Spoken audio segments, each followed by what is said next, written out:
India. Let's now meet Tanya, a popular face on Instagram who has been working to reduce her biological age. On her 40th birthday, her biological age was estimated at around 27. Thank you so much, Tanya, for joining us today. Tanya, you have said you have reduced your biological age. But first, what made you measure it? Great. I think that's a very important question. So, see, my journey with health actually started at a very young age when I was diagnosed with PCOS and hypothyroid. Then I refused to go on pill and medications for life. So, I started looking at how much our lifestyle impacts health. But not very long ago, about 4 5 years ago, I lost my grandmom. Now, my maternal grandmom, my nani, she was a gynecologist. She was a rather celebrated gynecologist. So all of us grew up watching her like this very powerful woman full of life. Last 8 years of her life, she was completely bedridden.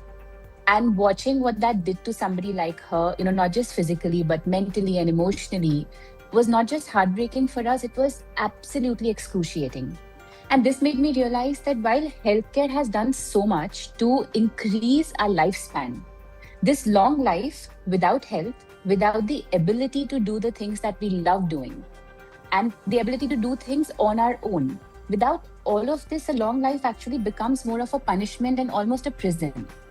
This is when I kind of stepped back and I said, I think health span is so much more important than thinking about how do we live longer. Yeah. So epigenomics is how our lifestyle and every single day choices that we make actually impacts our health, but also our genetics.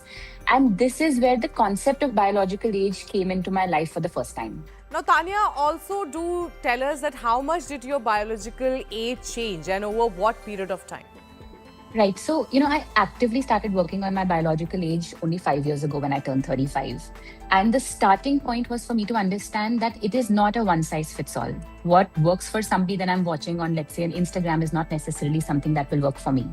Now, over the last 5 years, I've been able to reduce my biological age by more than a decade. So today I'm 40 years old from a chronological standpoint. I was born 40 years ago. My biological age is around 28.6. So the change happened gradually, but I think what is important and what we should talk about is biological age is actually very malleable. It's very changeable, which means that the moment you start working on it, you can make a very big difference very fast, which also means the moment you stop working on health and you start taking your health for granted, it's going to accelerate and your biological age is going to increase very, very quickly. Tanya, you touched upon a very important point, which is biomarkers. So which biomarkers you track regularly and why? Absolutely. And this is very important because I do track quite a few things. My favorite thing to track is actually blood markers because our blood shows us exactly what's happening right now. But when I look at my blood markers, I am not looking for a disease. I'm actually looking for health. This difference is very important because more often than not, we are waiting for a disease to happen before we respond. So I break it into buckets that I usually track, and I track this every quarter. And then I'll explain why that bucket is important. So number one is metabolic health. So metabolic health, I look at things like fasting insulin. I want it to be below 5. I look at APOB. I look at my triglycerides. I look at my HDL. I want it to be above 60. I look at waist to hip ratio. I want it to be 0.5 because it's not just about how much fat we are holding. Where we are holding the fat makes a lot of difference from a metabolic standpoint. Then I also look at certain other markers which are more physical. So my grip strength, my lean muscle mass, and my HRV, which is heart rate variability, because this shows us how resilient our central nervous system is. And I think we don't pay attention to our central nervous system or our mental health and emotional health when it comes to biological aging. We only think about the physical self. And then lastly, of course, my sleep qualities. Well, Tanya, you made a very important point, but also let's talk about, was there anything that you have tried that you later realized wasn't really worth it? Things that I have tried, I think so much, but one of the things I want to call out because this is trending, quite a bit right now, is cryotherapy. And I feel I've done it. It's a good tool. It can work, but I think for women, just a good cold shower can do so much more than actually going and spending money on a cryotherapy.